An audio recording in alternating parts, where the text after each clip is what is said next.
Also in here, So, where did it go back, close. so then, So, So then this, are there some we instructions? shouldn't be able to let anyone. that's what we were talking about Maybe we'll just do that day. And this is me Like sound check blindly with Zoom folks. looking We at did it with Kyla. I'm glad you want- Me blindly, it's like. See, Connected. and then these are all the, when they I have. I immediately. went to the No, support we're event. just getting our That's what you, stream that's what, going. yeah, we'll talk about. Yeah. Okay, Normally. that's good to people know are though, clear but more. for people That's who. just the difference. Yeah, I mean, And I'm it's- sitting and with it's somebody if I something can't that's- get Zoom for the breakout. Straightforward. Oh. Yeah, And then my just plan, add- when I get saw, it. I felt like I was. So going it says to to this one, I thought I need to read turn it everything. off, That's what I had this disconnected, feeling of. reconnected. And because I was like, I don't have Was time to Charlene in? read it with. Yeah. Are you, your Wi-Fi, this worked for you? Huh? Are you in the Zoom? No, Oh, No, I'm not asking you to get in. I was just curious because Patrick was Was he? trying. You get in there? No, Patrick was trying to. He's on the Wi-Fi, you but know, just we- can't get into. let me- the Yeah, I I'll normally have check no and see. problem and it auto connected to the right Right. one. This one, I'm gonna not the try to guest see. one. And If I get in, but I don't show my face, will I still be up there? no, I think you have it set should up to be- where Yeah, people I'm just who saying aren't it's showing easy their for me to face. see the people when they raise their hands. Yeah, It is taking a moment for Zoom to open for me, which is unusual. yeah. Did you get this far? It's not too long on the. yeah, I got to the login for my Unless as I'm my single updated. sign on, Hmm. and that's where it goes. Little Jenna. Can't find- let those people? We can't. Can we let them in? I can't even see them because I don't have. Oh, you can't take it back now. Oh, can you send it to me? Okay, now I'm, here, but it took a minute to get me. You did get in, good. Yeah, mine is still spinning and then it times out typically. Yeah, there's, When All right. can you reboot? We're letting folks in from the waiting room. yeah, it is 9 o'clock. Good to go. Just don't know. And it's digital learning. Oh, you just missed it. Are y'all past it? Yeah, digital learning. Oh, digital learning? Yeah. Closed. Okay.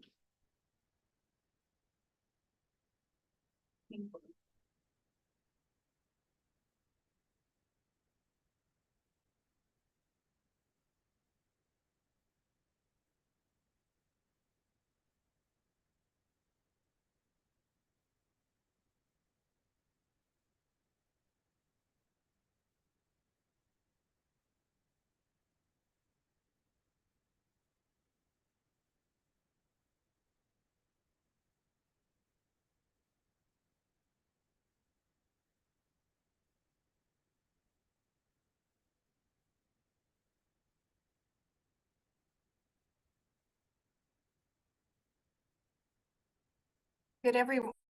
Oh, we're on mute. Good morning, everyone. Just wanted to do a quick sound check with those of you in Zoom. If one or a couple of you might unmute your mic just to test. Good morning, everyone. Thank you. Good morning, this is Cam Mayert. I am here. Good morning. Welcome. Morning, Cam. Great. Thank you so much. Right, we're good. Did it ever come up your street?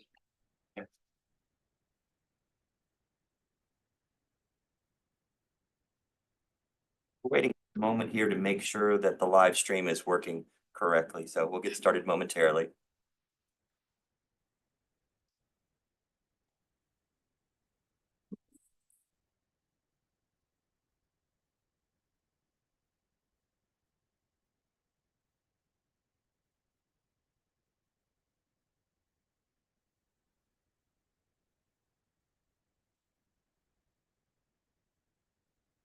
All right, we are ready. So welcome everybody to our second quarterly meeting of the Learning Technology Advisory Committee. Thank you all for being here. We always get started with taking our roll, make sure we have a quorum before we conduct any of our official business. But before we do that, I will give the standard reminder that in order to meet the Open Meeting Act protocols for virtual meetings, all members must be visible at all times. Members should be seen clearly. Go check your lighting. Looks like most folks are good. Jeff, you're a little bit in the dark, but I can still see you. And that's only literally, not figuratively in the dark.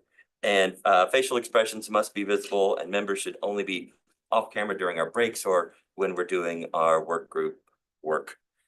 So with that, I will turn it over to Andrew to take roll. I would note that we know that unless Robert has showed up already, that he is to be a little bit late, 1 hour late, and Luke will also be late. But with that, Dr. Loftus. Thank you, Patrick. Good morning, LTAC. I'm going to call your name. If you would, please indicate your presence by saying here, present. Rasmus Aday.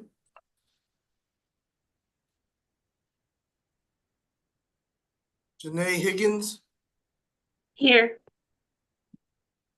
Thank you. Alicia Lloyd.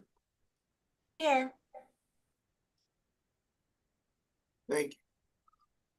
Luke is going to be late. Catherine Howard. Here. Morning. Timothy Snyder. Here. Robert is going to be late, correct? Yeah, Luke just popped up. Oh, Luke Dowden. Here. There you go. Robert Green will be late.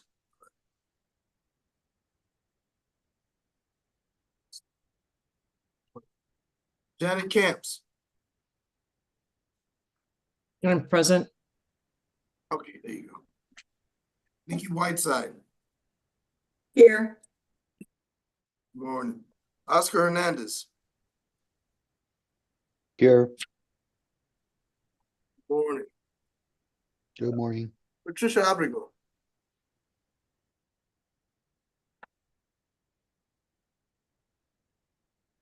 Michelle Giles. Here. Morning. Pam Morgan. Here. Morning. Ashley Dawkins. Here. Morning. Christiana Crucifides. Here. Good morning. Morning. Linda Murphy. Here. And I have your voice message and I'm gonna get back with you. I got you on my list. Jeff Friels. Here, present. Thank you. Poonam Kumar. Here, good morning. Good morning. Wayne Redmond. Here. Morning. Aaron McGough. Here. Good morning. And Michael Robertson. Here. Esmeralda Gonzalez. Present. Good morning, Esmeralda. Good morning. We have form, Patrick. You're ready to go. Fantastic, thank you. And I have a reminder here about membership on LTAC. As you know, terms of service are staggered in 3-year cycles, and terms of service are 3 years. So there are a few folks that are due to roll off at the end of August by September 1, and the new membership here. And April 1st, there will be around April 1st, so we have going out to chief academic officers through the standard government email list to notify folks that there are vacancies and call for nominations. So if you're interested in continuing to serve, and we know who those are, I'm one of them. Robert Green, we'll need to remind him when he comes on or at some point. Nikki Whiteside, Jeff Friels, and there's a vacancy at Texas Tech that is also due to be refilled on. So yeah. should that one be updated? That's It should be updated. That's Yeah. Christiana. And it's still 25 for her since she's Still serving 25. the remainder of Daryl James's. Correct. All right, so yeah, we'll need to let you know as well, and this roster needs to be updated, so Christina, again, interested in continuing to serve, please let your leadership know when that nomination comes out so that they can renominate you. Any questions about any of that? Just want to make sure that folks that are interested in continuing to serve are aware of the opportunity, and they'll get wires crossed internally their leadership getting that done. All right. There are no questions. Our next order of business is to consider the consideration of possible action to approve our summary notes from the January 31st, 2025 meeting. So if you would take a moment to review those, and if you have edits, suggestions, questions, we'll accept those at this time.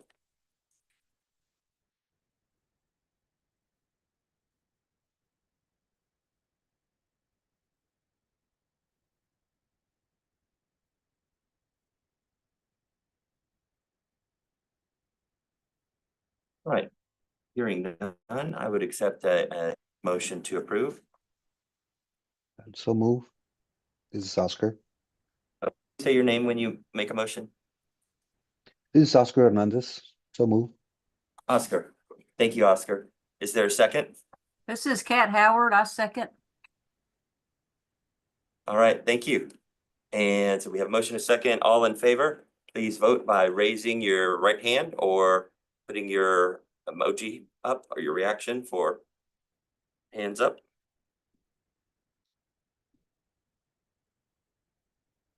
Unanimous. All right, motion carries unanimously. Thank you very much. And our item number 3, we were planning to have Dr. Van Davis with us this morning, but we've been with him, and really there's been no major changes since we met like 5 weeks ago.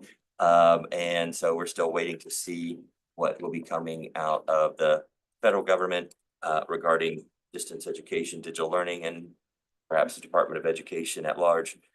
So there are no other updates at this time, unless somebody, one of our members has something that they've learned or to share, or have a question to get answered. All right, not seeing any. So our next item is yours, Dr. Offers, the discussion of institutional plans for distance education review process, or IPDE. Patrick, the operations subcommittee met on, and if I miss things, operations subcommittee, please let me know, if I'm have anything I missed. We met on February 14th, Valentine's Day, to go over the IPDE process and how we're going to start the review of the IPDEs that were submitted. There have been 4 submitted so far for this current cycle.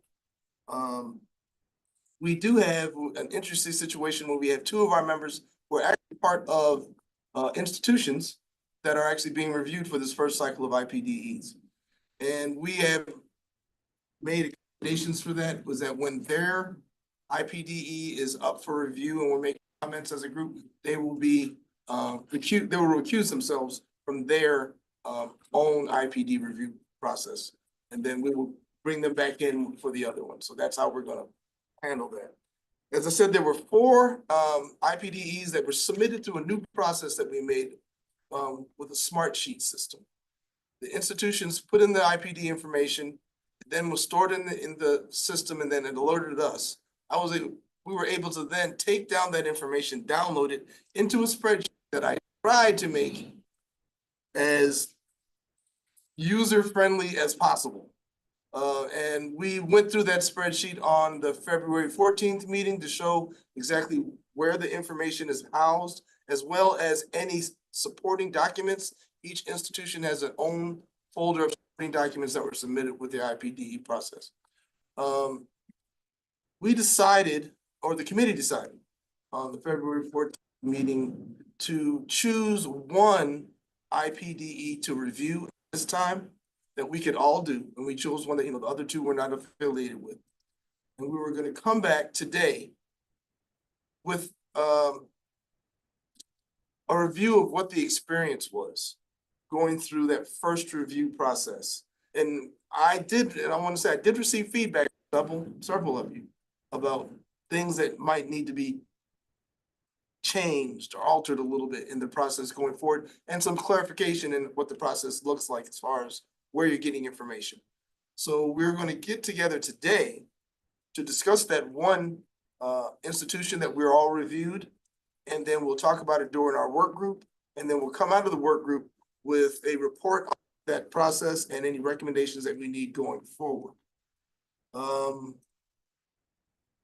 For future IPDs, we have already started looking at the list.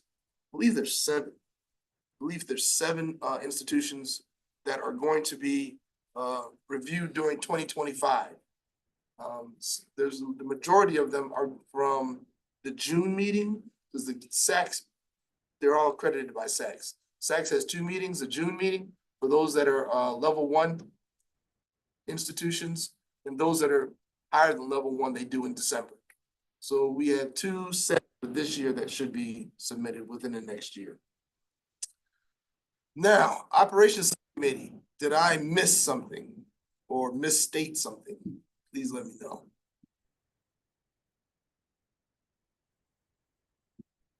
All right, if there any questions from the committee as a whole?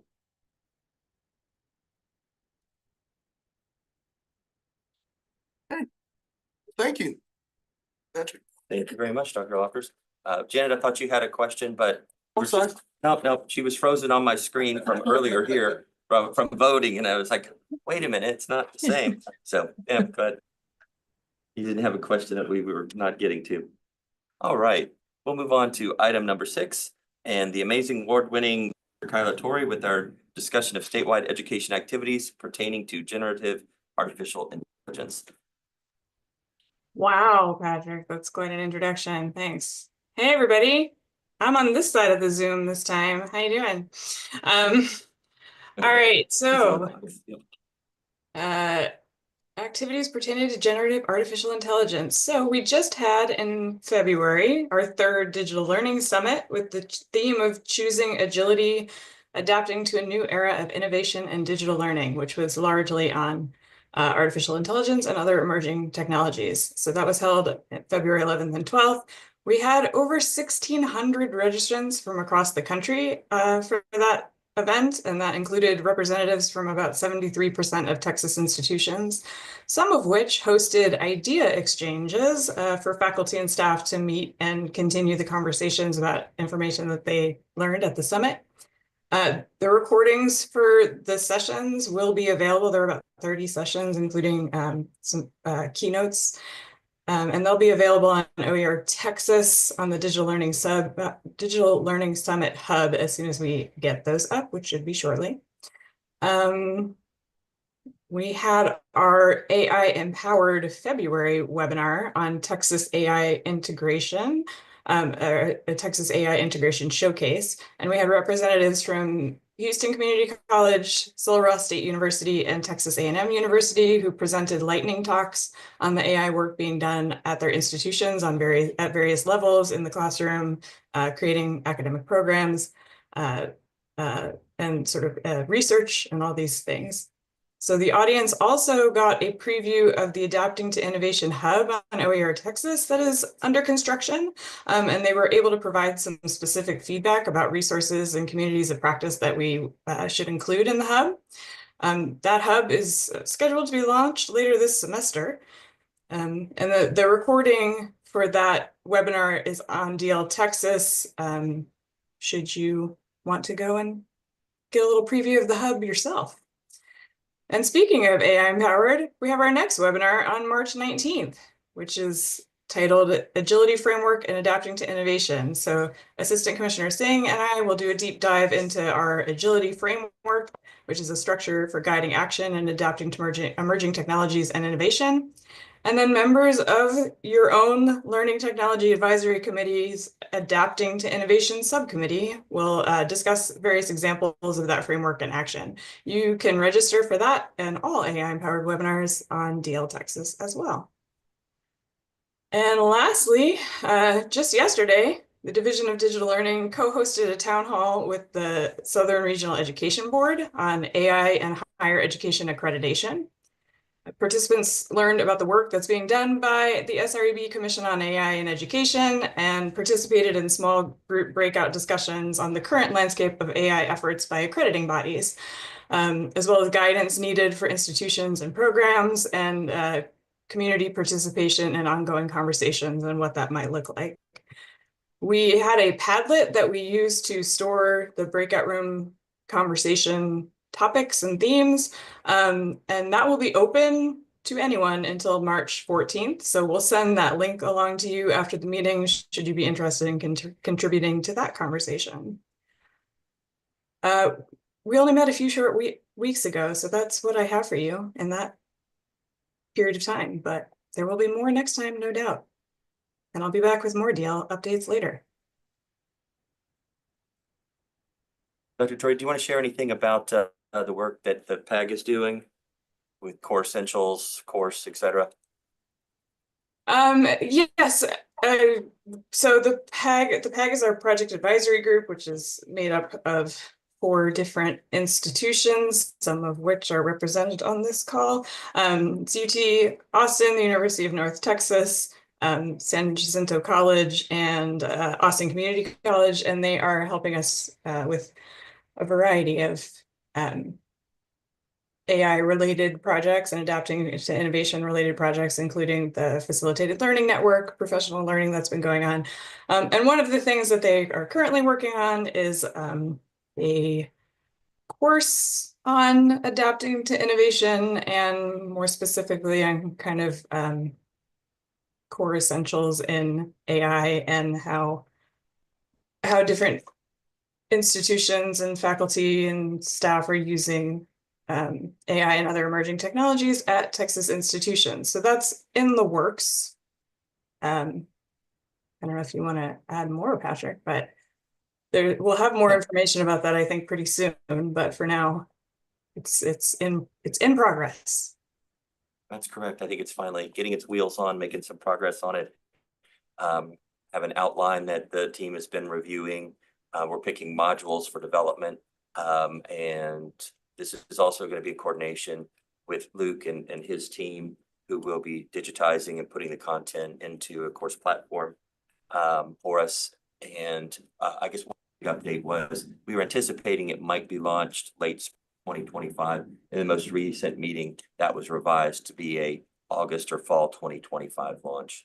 So still a little bit tentative on that, but that's what it's looking like now with the revised timeline. I think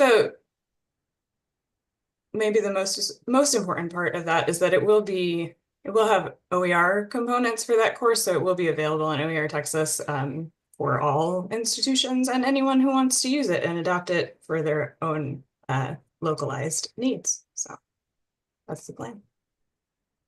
Yeah, absolutely. And the way we've discussed it, we've gone back and forth about whether the focus is on Gen AI for teaching and learning in higher education and giving practical skills to faculty who are trying to wrestle with this and figure it out, or whether it is more around creating that adapting to innovation mindset. And really, it's going to be both. The way we've kind of reframed it is it'll be the first series of adapting to innovation webinars. This one just happens to be focusing on Gen AI and teaching and learning in higher education, but it will definitely have that theme of adapting to innovation throughout it, as will subsequent webinars in that series. So stay tuned on that. Just want to make sure folks know that that is still in progress and coming down the line. Anything else, Kyla? That's it for now. All right, great. Thank you so very much. All right, now we get into item 7 of our coordinating board updates. And we have 4 different people that will be providing those updates. And the first one is not available till after 11. So we're going to slide John Wyatt to after our other presenters. And we'll go ahead then with Cam Mayhart for our state authorization reciprocity agreements update. All right, thank you. Well, I am happy that I'm available today. I know a lot of times when you meet, you seem to be on my schedule when I'm traveling. I apologize for that, but I am happy to be here. And of course, I always welcome any emailed questions that you might have about SARA. As a reminder, I sent out to, I think it was probably just the primary contacts, The second Texas Sarah Forum is going to be Friday, June 6th of this year. That will allow for an update from the legislative session that will end that week. And Elizabeth Mayer is planning to come and do that update. I plan to send registration information for the second forum around the 1st of April. We will again be in the Barbara Jordan building. That's where we were last year. The room accommodates about 150 people in classroom style. It's tight when we have 150 institutions. And if we add tables, that's going to be really tight. So I'm probably going to have it set up in classroom style so we can have more people. And that's the reason that I'm going to again invite one representative from each Sarah institution. If registrations look like we can have more than one representative, as I did last year, I'm going to send out a first come, first serve email to allow another person from your institution. And also, I don't know if there are any on this meeting, but if there are any Texas institutions that are considering becoming Sarah participants, please email me and I'll make sure that I put you on the list for an invitation. I think it's a really good time to hear about Sarah if your institution has not participated to date. So I want to make sure that institutions that are thinking about joining Sarah also have the opportunity to meet with NC Sarah staff member, SRAB staff member. Cheryl Dowd is planning to be there from SAN. And then of course I will do updates as well. I wanted to highlight some things from the NC Sarah quarterly newsletter that was sent to institutions in January 2025. If you don't know what I'm talking about, please email me and I will make sure that Jared Abdurkin from NC Sarah has your email. He can add you to the list, or I can always add an institutional contact in the NC Sarah database. When submitting your renewal application, please always check that NC Sarah website for the current application. We had a change in January. There's going to be a revised application July 1st, and then again January 1st. So you all are very good when you're renewing at checking that, but every once in a while when there's just that little cutoff between one application and another, I do get the incorrect application. And I just wanted to let you all know, it wasn't clear last time, but you do not have to reapply every time a new application comes out. Just wait for your renewal notices.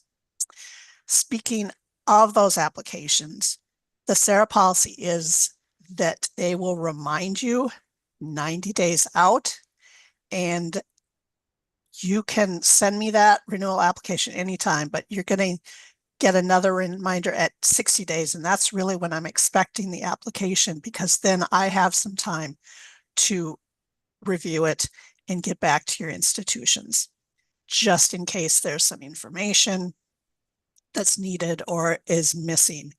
And then of course, if I don't have anything by 30 days, you will hear from me, because I don't want anyone to have to pay late fees. And I want to make sure that we're all good with the timing. I have a lot of notes. I'm sorry. You can cut me off at any time. I can't stress enough how important it is that I think the NC Sarah SAN webinar on March 18th it will cover professional licensure. And you can register on the NC Sarah website under news and events and then click webinars.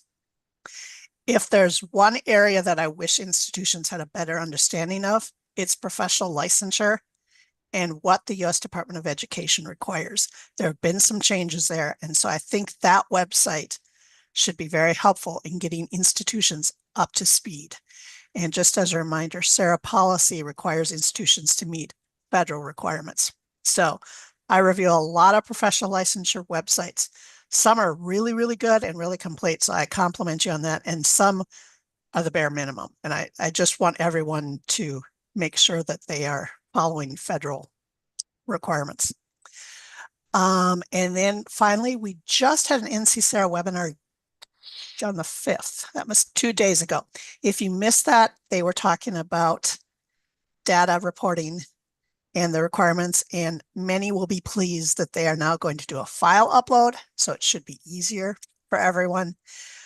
They also mentioned that you should update your contacts. So I'm not really soliciting for 150 institutions to send me their contacts or ask who their contacts are. But if you need to, I'm happy to update them. If you do have a renewal coming up between now and May 15th, you can just do that on your renewal application and I will ensure that it's up to date. But if you need to, of course, I'm happy to update those contacts at any time. And then I also wanted to remind you, in addition to being your Texas SPE, the state portal entity, I serve on the SARA Regional Steering Committee. I'm currently a member of the NC-SARA Board of Directors and a member of their Consumer Protection and Policy Committee. So if you ever have any questions that you want to send up the chain, I'm happy to carry them for you. In particular, the steering committees will be reviewing the latest policy modifications that were submitted in late January, early February. And if you wish to view those current proposals, you can either email me for the link or you can find them on the NC-SARA website at Participate in SARA Policy Modifications. That page will give you the link for current proposals and provide guidelines for submitting public comments. And I encourage institutions to look at those to see what is being proposed as changes. And if they have any concerns or they want to just say, yay, this is a good proposal, we support it, please submit a public comment. That is it for my updates. So if you have any questions, I am happy to answer them. Thank you, Kim. When is the, it may vary, but when is the deadline for public comment for those proposals that are out Oh, there yeah, now? I should have that. I don't, but I'll send it to Andrew and he can send it out to you. There's a calendar on the NC-SARA website. So if you look at the policy modification page, it will have, I think there are 2 comment periods. So it will have that, but I can also send that to Andrew and he can distribute it to y'all. Thank you. And is there a particular format that public comment is made through? Do they do any like live hearings? Is it? They will completely have live just webinars. We written have in the submissions or- past. Yes, but they're on the website. It will tell you exactly how to submit and give you tips on what's the best format. But there will be, I think, at least one webinar that explains those proposals. And if it's like last year, invites the proposer to explain their proposed modification. And who typically at an institution would be responding? And do I they would- accept multiple comments from an individual institution? How's that Yes. coordinated? Right. I noticed this year that you can also submit as an individual. So if you're uncomfortable submitting, like you don't think that you want to say that you are representing your entire institution or your entire state, you can submit as an individual. But I would say probably the person that feels most comfortable commenting on distance education and SARA policy. So it may be your SARA primary contact that would want to do that. Good, very good. Of all of those proposals that you've seen so far, are there any that are particularly noteworthy that we should make sure we pay attention to? Yeah, I don't know if any stand out. We usually get a lot of proposals, and I think we do again from entities such as the Century Foundation, which are very, very focused on student consumer protection, which of course is very important, but that is their focus. So I would say there's going to be several proposals that are going to focus on that, trying to strengthen that. As you know, they might not always be a supporter of the reciprocity agreement, but those are the proposals that I maybe would look at the most to see if they would affect your institutions negatively, or if you think, hey, this is a great idea. I would comment on that as well. Very good. Thank you. You are definitely neck deep in No, I NC can't hear you, Sarah and all sorry. the representation. Can you repeat that? I said you are definitely, yeah, you're definitely neck deep in NC Sarah with all your leadership roles, and we appreciate the great information that you bring back to us. And thank you for being here this morning. Any other questions from committee members? I think Luke has a question. Luke, yes, please. Hi, Cam. Great to see you. Hi, Luke. I thought I read in one of your updates or directly from NC Sarah about a change in the enrollment reports, which impacts anyone that's a member inside of our state. Are you going to cover that in the June 6th, or do you think that we'll have more information about that before then? Like, are you planning any other? Because that was the one update that I saw that really caught my eye, was a shift in the enrollment reporting. Yeah, I think that major shift was that you can do a file upload instead of, I think the last time you had to actually like manually enter things into a form. I think Okay. that was the major thing. If you have any questions on that, I would go back as soon as they get that March 5th webinar up on their site and just look through that. I don't think there were any major changes other than how you were going to upload it. I think that's it. You can always ask. Jared Abdurkin is going to be at the June 6th Sarah Forum, and you can always ask questions. We'll be like right in the middle of student data reporting, because that will always go from May 15th to June 15th. So that's a great time if you have any questions or you're having issues with the uploads. Thank you. You're welcome. Cam, you mentioned that June 6th, I assume it's the same June date, but the meeting that will be in the Barbara Jordan building. Yes. With 150 seats. Yeah. Will that also be available virtually or streamed? No, it will Or not is be it available limited to virtually. participation on site? Yeah, we're really focused on getting people there so that you can even have informal conversations between, institutions, like, I'm having trouble with this, or I have a question on this, how you handle this, and bringing in those people that you can just ask questions of it. We just haven't gone virtual yet. Gotcha. Will it be recorded? No, unfortunately, it will not. Okay, thank you very much. It's good to have that information either way. All So right. again, appreciate all your updates. And if there are no other questions, we will let you go. You're welcome to stay for the rest of our agenda, but you have plenty of other things that keep you busy. So we won't mind if you step out either. I appreciate that. I'm working on some Sarah renewal applications, so I think I'll jump off and do those instead. But I always appreciate being able to give you an update. Excellent, excellent. Have a great weekend, and thank you, Thank Cam. you. Bye-bye. Bye. All right, our next item is around House Bill 8, and we have Mr. Jeff Parks, Director of Workforce Education, with us. And do you have any updates for us? I know it was media update last time, and that was just 5 weeks ago, so I'm not sure a lot more has transpired, but it is a busy legislative session, so perhaps there's something there. Okay, good morning, everyone. I do have some updates for you. I'm going to go through Fantastic. what's happening in workforce education as far as grants, shared services, and also talk to you today about the Texas Opportunity to High School Diploma that is going to be launching in the future. So to start off with workforce education and grants, Results for America Fellowship is a partnership that we're working on with, and we've been collaborating for 4 years with Texas Workforce Commission, the Texas Workforce Investment Council, the Workforce Solutions Rural Capital, and the TEA, Texas Education Agency. Texas has developed an evidence-based grant framework, which has led to more effective use of workforce funding and improved job placement and retention for grants participants.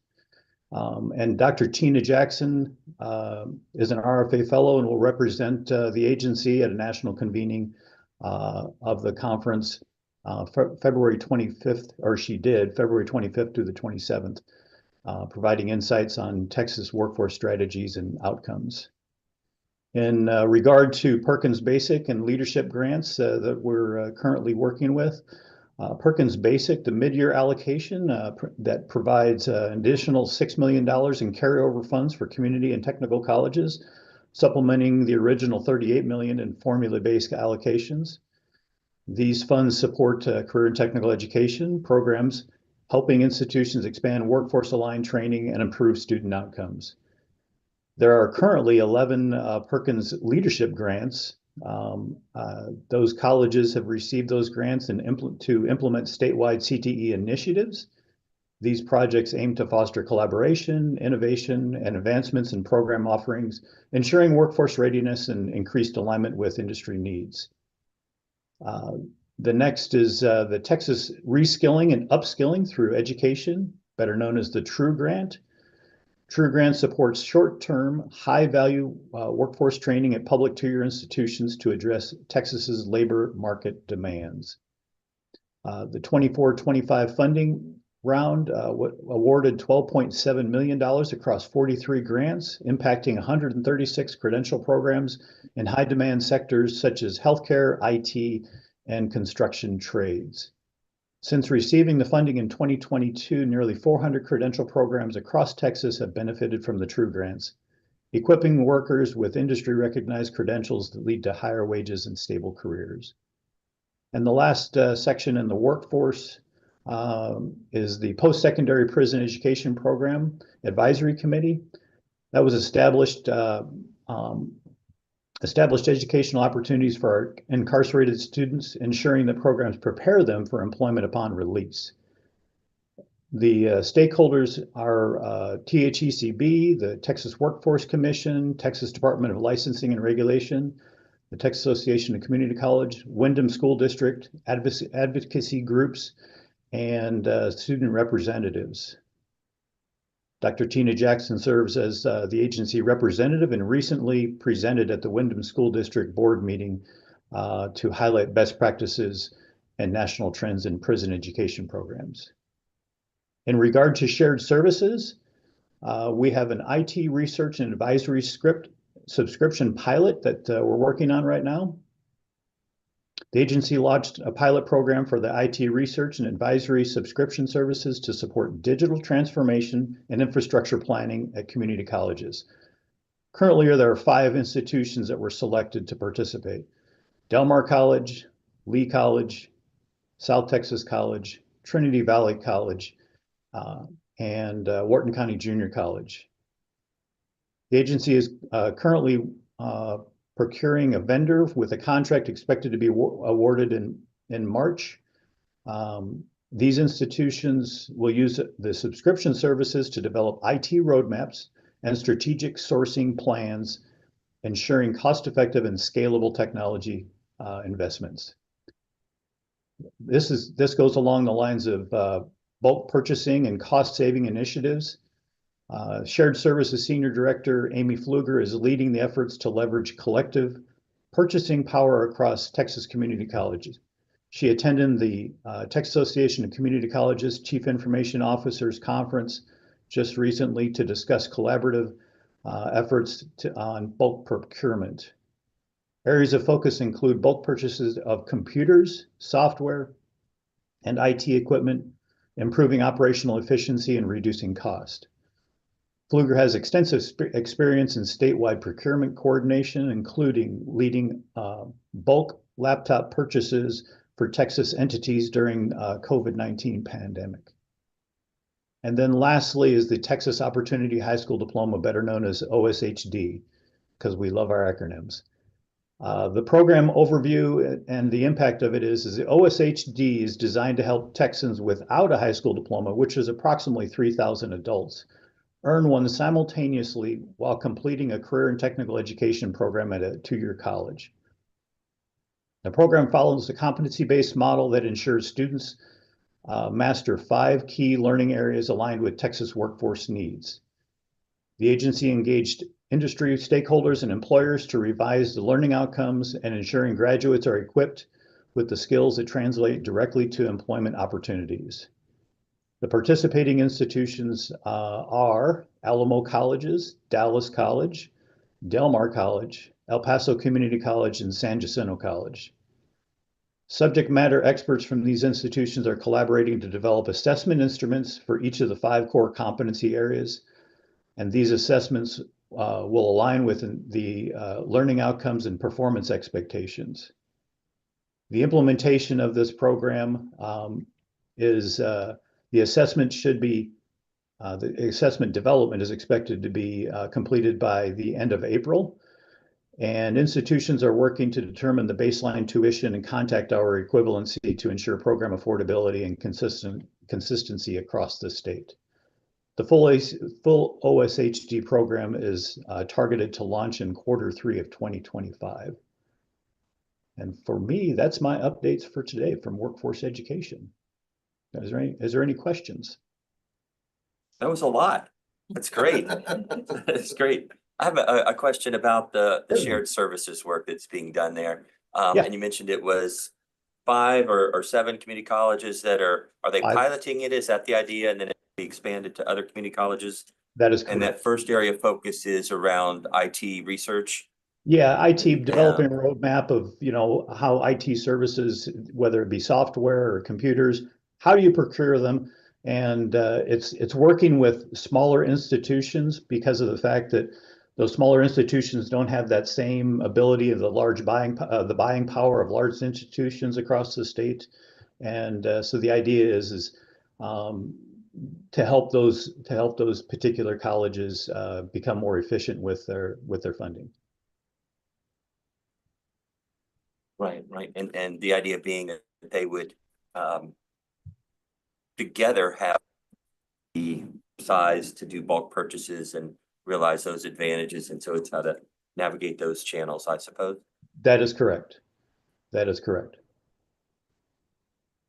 And I know the focus is on community colleges, 2-year colleges, but is there analog work that's being done among 4-year institutions and systems along shared services?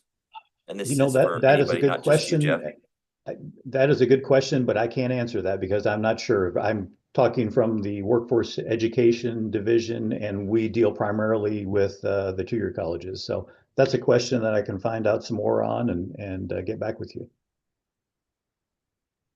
Yeah, thank you. And I'll pose that same question to our membership and to coordinating staff. Of course, we're familiar with DIR and their role in procurement and other types of consortia that provide advantaged pricing. But in terms of shared services coordination across systems or across institutions in different systems, I'm not sure how widely that is being done. Yeah, Esmeralda. Yes, thank you. I have a question, Dr. Parks. The subscription that you were talking from South Texas College, does it have a deadline? Like, how long is this subscription for the IT roadmap research? I can have Amy Fluger get in touch with you because of the fact that I'm not aware of how long and when it needs to be done by. So I can't answer that particular question. And also, is this through the workforce,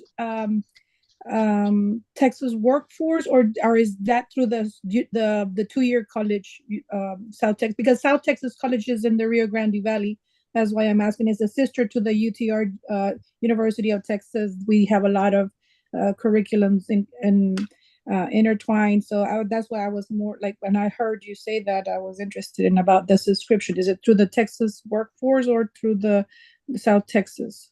It's actually going to be through the coordinating board as far as our agency, and then we'll be coordinating that with the particular institutions that I mentioned.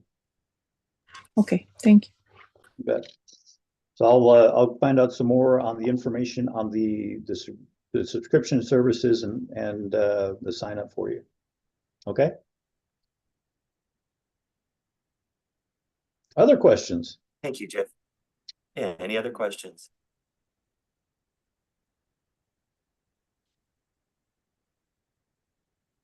All right, I'm not seeing any other, but I think as always, you've offered if anybody has a question pop up later, they can get in touch with you and ask that. So we always appreciate that and appreciate your being here with us this morning.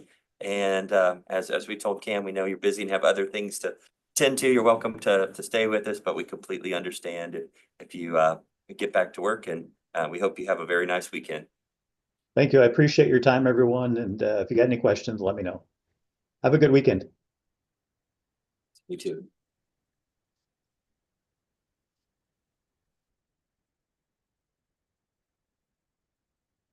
All right, our next item is digital learning updates with Dr.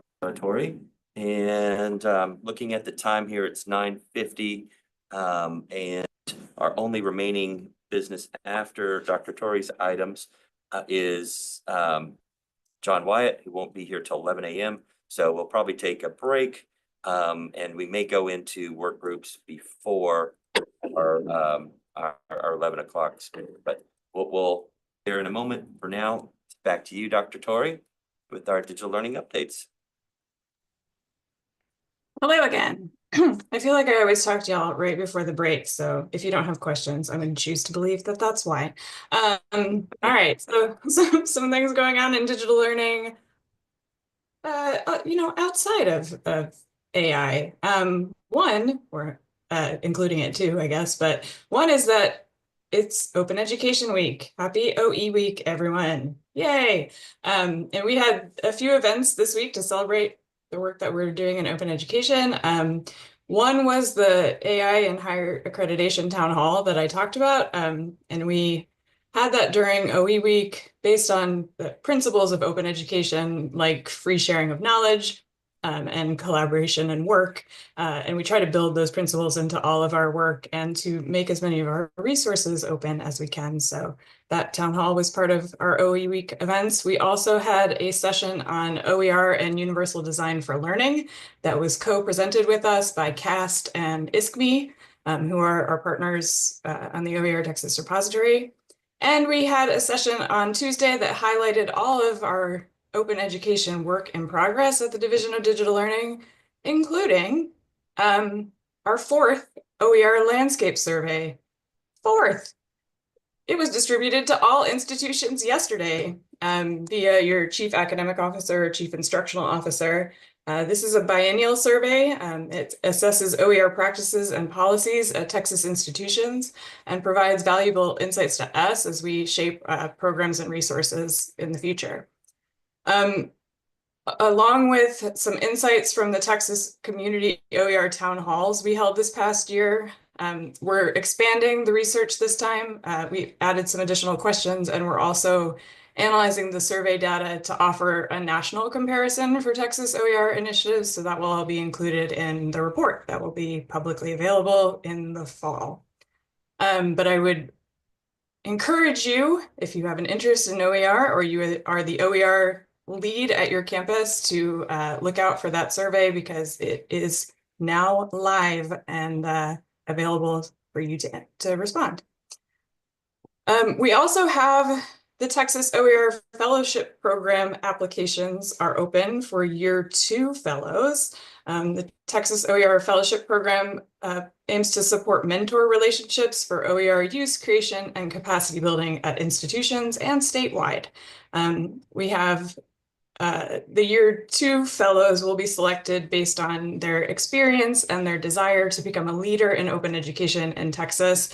And they'll receive training from invited experts to develop advocacy and leadership skills, and they'll be mentored by previous OER fellows. So that fellowship application is available on DL Texas. And again, we'll send you a follow-up email as usual with all these various links for your convenience. DL Texas has a new look. DL Texas 2.0, y'all. We did a redesign of the site based on analytics and community feedback. And because we are committed to providing programs, resources, and services that are by educators for educators, we would really appreciate you taking a look at the site and completing the survey that's linked on the main page to tell us what you think. It's very short, but we would love some opinions and thoughts and we'll take praise too, but you know, all the things on the new DL Texas site. And also we know that amazing things are happening across our higher ed institutions in Texas, across the world of digital learning. And we really want to showcase them. So we will be sending out a survey pretty soon to ask institutions to submit examples of their innovative work that's going on. And the goal of that will be to celebrate that innovative work and share best practices that are shaping the future of digital learning in higher education in Texas and the world. So that's what I got for that. Any questions?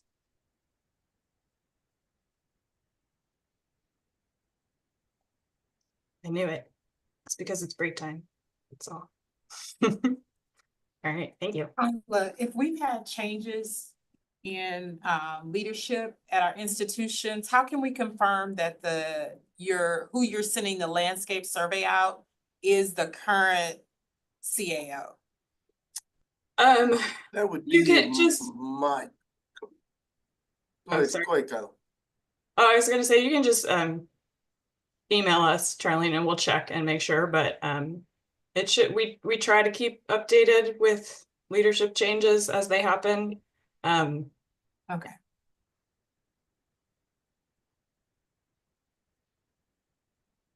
And I think we'll also probably I think we're going to say the same thing, Andrew. I think we'll send when we start sending reminders, we'll be CCing the THECB liaisons on each campus, and so that's another person who will have the survey to distribute. I was gonna say, you know, I would recommend that you have your institution contact AHA, because we also keep a list. When we send out all the letters and approvals, those go to CAOs, so we try to keep that list up to date, but we need your input so we know we have the right person. Okay. Very good. Any other questions for Dr. Torrey? All right. Well, I think we're almost to the hour mark, so perhaps we could take a 10-minute break, come back at 10:05, and then go into work groups at that point. So question for staff, since when we come back, we'll be going into breakouts. Do we come back first and go to breakout, or do we go directly into breakout after 10 minutes of break? Say that again. Business early again. If you want to come back and do Yeah, because our remaining item under THECB updates is Mr. John Wyatt, and he isn't here until 11 a.m. So I'm thinking if we could break now, bio break, and then when we come back, start our work group breakouts, and then end those at 11, and then go back to hear John's update, and then do our work group report outs after him. I think that sounds. Does that make sense? So the question then is, we take a break now until 10:05. Do we come back as a full group first and then go to breakouts? Or do we go directly to breakouts? That's up to. How would you rather do that? Do you need to have us everybody in one group first before we split, or do we just come back into work groups? I say we open the work groups and make them available now in the Zoom. Okay, and then come back into, that makes sense. So we'll go ahead before we go to our break, go to our breakout rooms, and then have 10 minutes before we start those. Does that make sense to everyone? All right, any questions about that? Before we get separated here? All right. We have our 4 groups, right? Just 3, sorry, student group, Esmeralda, I know that you met with them recently, and our student from UNT has been serving there, been very actively updating me, so that's awesome. So even though you won't be breaking out separately with your student group, we will look forward to a report on what you met about in the past couple weeks. So with that, anybody not know which breakout group to join? Or need an assignment, or they're done with their group, they want to jump ship and go to another one. All right. Well, at this time then, can folks go ahead and click on the breakout rooms, Is it time? join breakout room, the button at the bottom. And then you can join the one that is yours, and then we'll come back at 10:05. I can't find the breakout in my. It should be on the taskbar. You may have to go full screen in order to see it. On my laptop, it is to the right of show captions. Yes, I found it. I found it. And then there's, very good.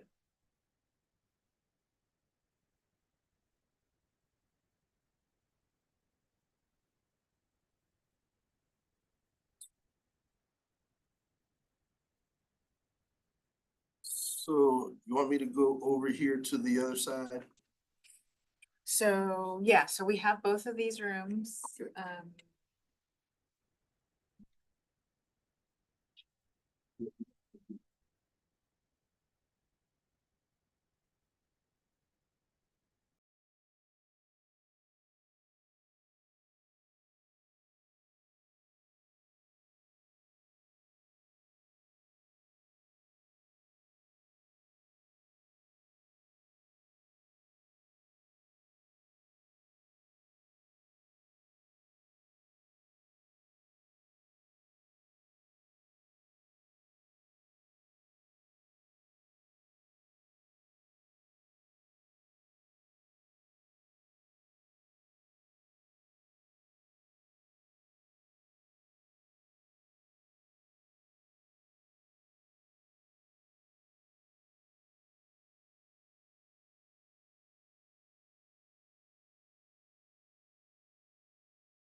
All right, welcome back, everyone.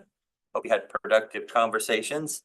As I mentioned before we went into our work groups, that we will have a report outs after we hear from John Wyatt with a legislative update. So John, thank you for waiting for us to come back together. We appreciate you being here and we look forward to hearing what you have to share with us. No. Thank you all for accommodating. My time is not my own these days, so I appreciate y'all y'all letting me go on. So for those who I haven't had the pleasure to meet, my name is John Wyatt, Senior Director for Government Relations at the Coordinating Board.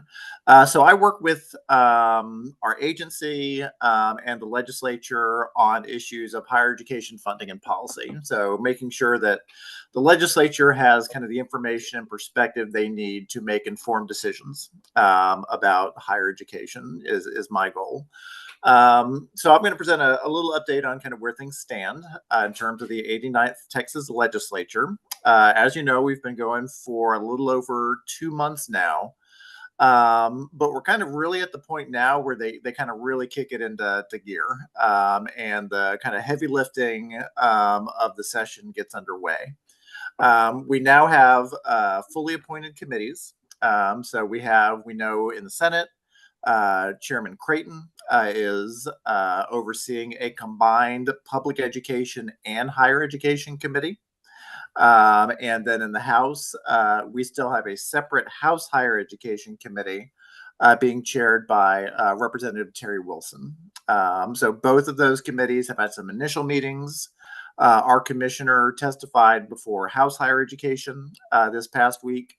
They have not heard any higher education bills in committee yet. The focus has very much been on public education, obviously with the education savings account debate.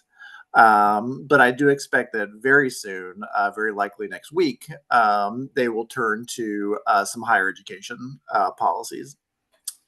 So in terms of, what we're looking at the coordinating board, one of our big focuses is obviously the budget. So the Senate Finance and House Appropriations Committees are hard at work deciding what they're going to fund for Article 3, which is the education article during the session. In terms of the coordinating board, our big ask, our exceptional item request that we are pursuing with the legislature is additional funding for financial aid. So we have requested a total of about $364 million in additional funding across several of our financial aid programs. And the goal with that funding is to serve 70% of eligible students in our major programs, the Texas Grant, the TEOG, and the TEG, as well as serving top 25% students in Texas Grant and TEOG. So making sure those students who finish in the top 25% and meet the financial need and other qualifications for those programs are able to access those funds. We're also requesting funding allotment to ensure that transfer students who go from a community college to a university have funding in the Texas Grant program. So if you had a TEOG at community college and you transfer, we want to make sure that you will then have access to funding through the Texas Grant program, so you can continue to receive the funding you need to continue your studies. That's our big ask in terms of the budget. In terms of policy, there are a number of bills that have been filed and a number of things we kind of see on the horizon. The caveat I'll give is that the deadline for bills to be introduced is next Friday. So that's the bill filing deadline. So anything that a member wants to be considered during this session of the legislature needs to be introduced by then. It is often as that deadline approaches that we will see the big bills get filed. So I do expect we've still got several other bills that are going to be filed that are likely to move during the session. But in terms of some of the topics that might interest y'all and kind of what's been filed, Governance is a big issue for the legislature this session. The lieutenant governor has made sort of institutional governance and the role of faculty senates a priority issue from his perspective. There has been legislation introduced, SB 1489 by Senator Betancourt, which would, in regards to faculty senates. So that legislation makes very clear that their role is strictly advisory. It has requirements that their meetings be open to the public. So that has been filed. I do not know whether that will be the vehicle for the Senate to consider any legislation on faculty senates, but that's what's been introduced. So that's again, nothing's been heard yet, so nothing has been done to advance that legislation. There's also been legislation introduced on tenure. As you may know, the legislature considered our policies around tenure last session.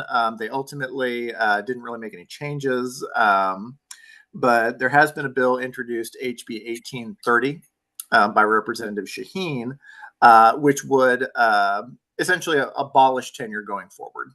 Institutions would not be able to offer tenure, at least not lifetime tenure, going forward. It would still honor existing arrangements. You know, that is that going to move? I don't know. So far, that's just a House bill. There's no Senate companion. Another issue that has seemed to draw a lot of attention is accreditation. You know, there was some interest in this last session, and we've seen some increasing interest in really kind of opening up the accreditation process and what accreditors, institutions are able to access. SB 1322 has been introduced to create the Texas Higher Education Accreditation Commission. So essentially, this would be a commission that would identify potential accreditors for institutions to become accredited with. And the requirement would be that institutions would then have to seek accreditation through one of these accreditors. I do believe the bill has some potential exceptions in there, so the idea is creating kind of our own Texas process for deciding what accrediting agencies we want our institutions to utilize. A couple of other things I'll just mention. There has been a real focus on kind of return on investment in higher education. You know, how do we make sure that, you know, our students are reaping a benefit greater to the costs that they're incurring for pursuing and achieving their degree. As you're probably well aware, you know, that's a fundamental part of our credentials of value methodology at the coordinating board, ensuring that really any degree program is a positive ROI. There has been legislation introduced by Representative Tepper, which is HB 281. This legislation would require the coordinating board to review degree programs for whether their graduates are realizing a benefit greater than their student loan debt. And it establishes various tiers based on what those ratios are, and then creates various consequences for those degree programs, you know, up to possibly including being placed on probation or eventually being shut down. So that legislation, again, has been introduced, has not yet had a hearing, so it's tough for me to say where that might actually go. So those were just some things that kind of jumped out at me. Again, it's been kind of a slow start in terms of higher ed. The focus has really been on public education. But I do anticipate in the next week or two, we're going to kind of turn that corner and look at more higher education related policies. I do think there's going to be some focus on community college finance That was a big issue last session. We passed HB 8, which really fundamentally restructured how we fund our community colleges. And I think the legislature is going to want to take a look at that and decide, do we want to make some tweaks? And so there have been several bills filed in relation to making some changes to the funding formulas, making some changes to the FAST program, which provides financial aid to dual credit students. So I do think there'll be a focus on kind of fine tuning that HB 8 legacy to make sure it's meeting our needs. That's my data dump for where we are. I would be happy to answer any questions or any feedback y'all have.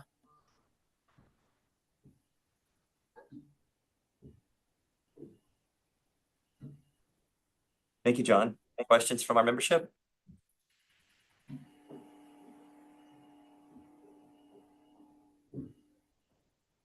So, John, what's a great way, given that we expect a lot of activity in the coming weeks, especially next week, for our membership to kind of keep tabs on things that are coming up that affect higher education? Well, I would say the first thing is to monitor the committee postings. So for every hearing, if you go to TLO, is the legislature's website for you can do bill search. All hearings are posted on there. So they will, the Senate Education Committee and the House Higher Education Committee will post their hearings there. House has actually posted already for Tuesday of next week. They're going to have a hearing on to hear from the tri-agencies, the TEA Coordinating Board, TWC, an update from us, as well as they're going to hear on kind of healthcare workforce issues. So keep an eye on that. I do think that Tuesday is going to be kind of the usual day for House Higher Ed to meet. And then Senate Ed, it looks like they're going to be doing either a Tuesday or kind of a Tuesday and Thursday schedule. But they have to post, I think it's 48 hours in advance. So keep an eye on that. And that should let you know what's coming down the pike. Thank you. Any other questions?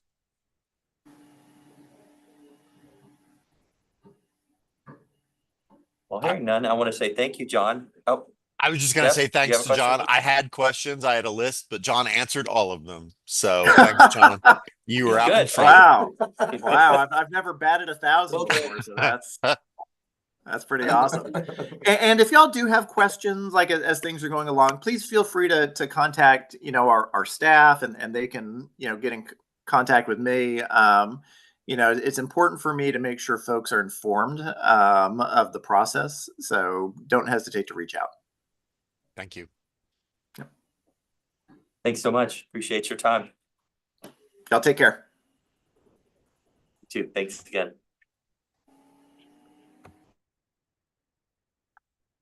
All right. So, do you want to take a break now? Yes. We have lunch here, and we have been in our chairs for about hour and 15 or so, maybe hour and 10. So let's take a 10-minute break. Let's take a 12-minute break, come back at 11:30, and we can enjoy lunch together while we have our work group report outs. So break now until 11:30, and then we will continue with our work group reports. Thank you.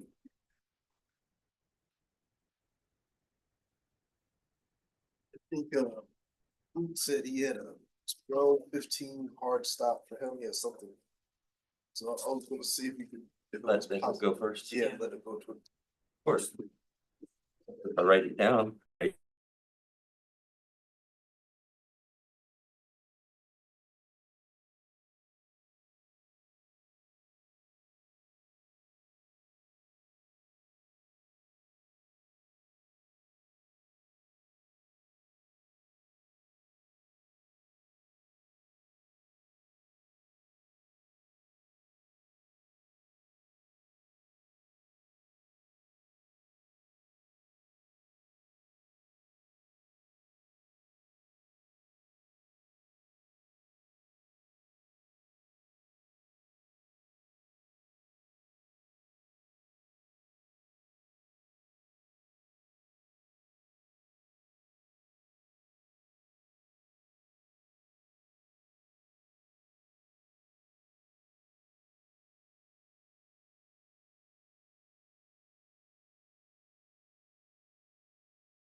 All right, welcome back, everybody.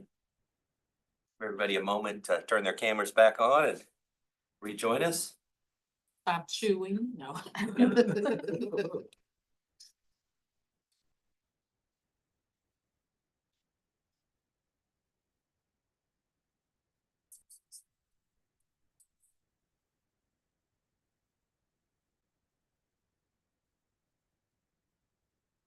But we have a quorum. We have, Yeah. we have quorum. Yes.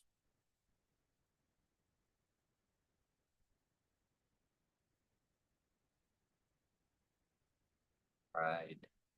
Trying to think, I don't see Poonam Yeah, she's. or Aaron.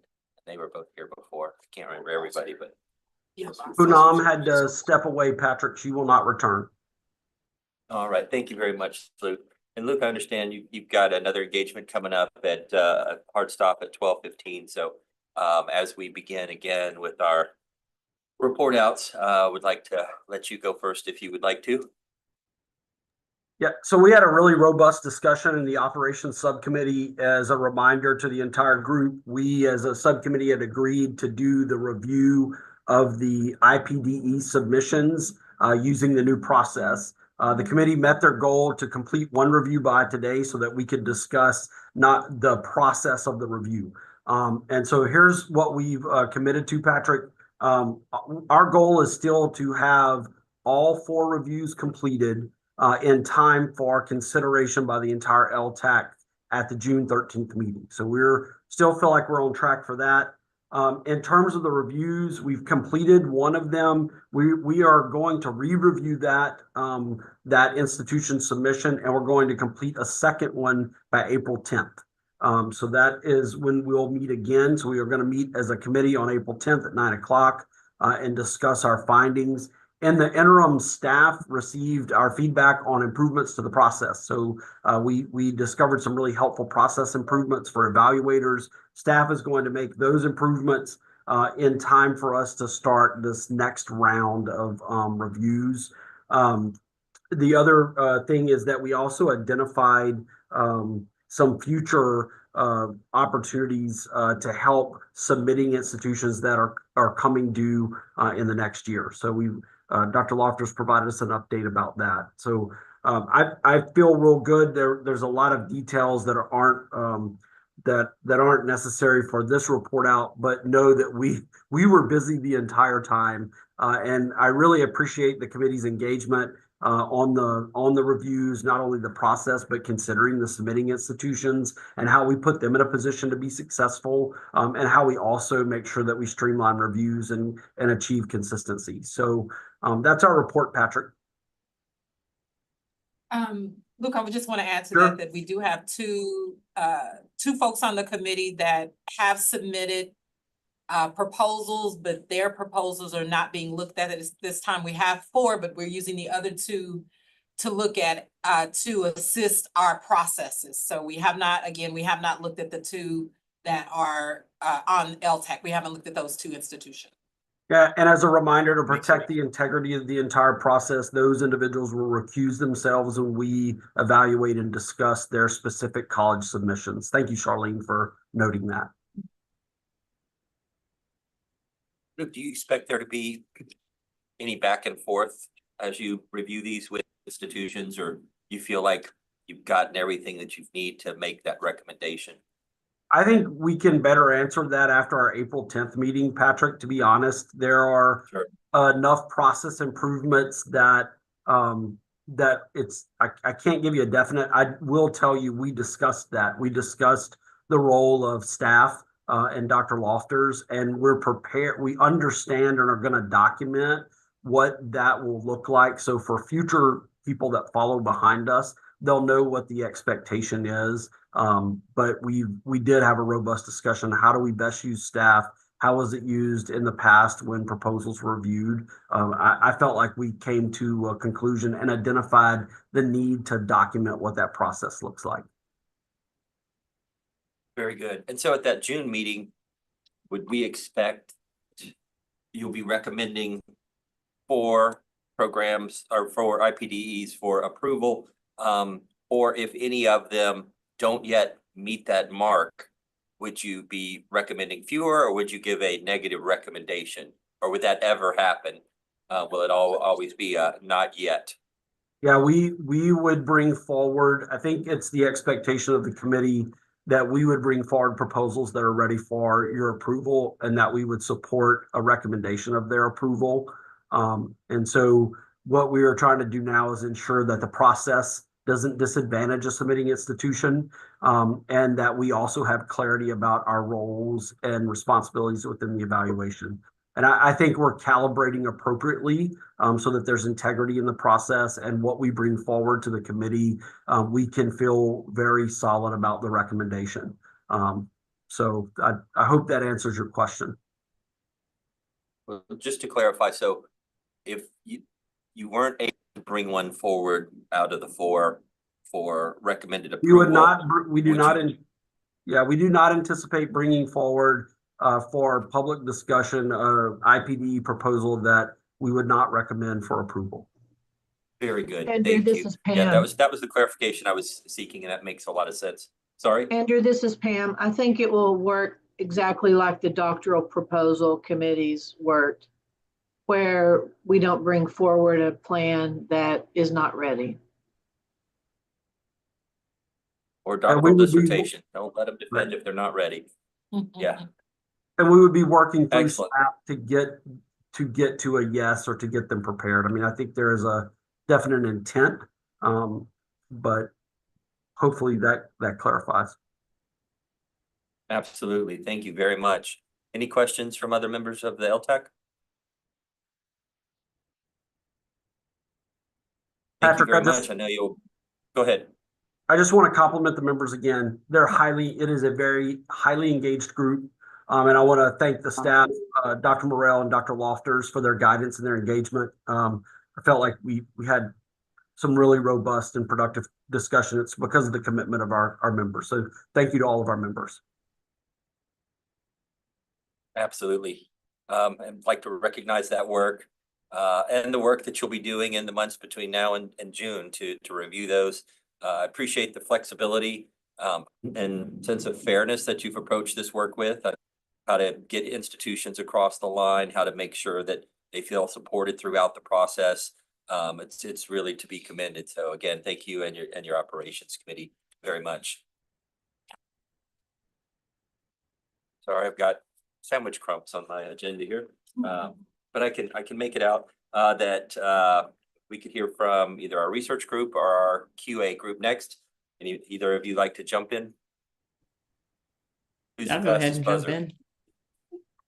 All right, go for it, Janet. Thanks.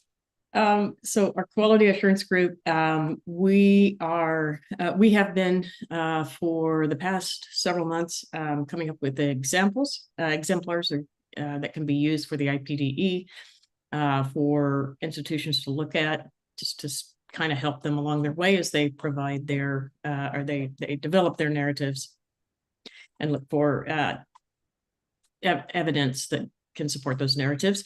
And so we have, of the 10 items, we have examples for all but one of them. And that has to do with the multi-year IT plan. And that's kind of been within the scope of our members. There are some of us that our institutions are just in transition in terms of going into new structures, restructuring, or simply just going into a very new phase. And so there's some reticence to put something out there that's not really complete, and also to submit something as a piece of evidence that's, kind of outdated. So Robert graciously is going to dig in over spring break, I might add. He's going to be doing some work on that, and he and I will interact over spring break. And so we look to have a document to coordinating board staff. Shortly thereafter, we'll send that out to all the members of the quality assurance group. And then there may be some modifications that we want to make. I don't anticipate there'll be major ones, and then we can send that out to to coordinating board staff. Then another thing that we discussed in terms of quality, that is quality support for faculty and students, but from a staffing perspective. And there was some discussion about formal and informal structures for hybrid and hybrid eligible types of positions. So that's certainly something that's a big question at my office and my institution right now. We've had difficulty finding staff. People tend to overlook instructional design positions at a community college. And so several of us talked quite a bit about that. And I don't know if that's a thing, so to speak, still with other members of LTAC. But our institutions, I think it may be a case of either we saw it work so well during COVID, so we're still doing it, or okay, COVID's over, now everybody back to campus. So I don't know if that's a thing for other members, but that was something that we did discuss, what people are doing. So if anybody wants to contact me and let me know what you all are doing, or Robert too, because he's the one that raised the question. So it's a really good question. So those were the two big items that we had in our group. Anything else, Janet, Robert, or anyone? We've got the time on our agenda. So if you would like to,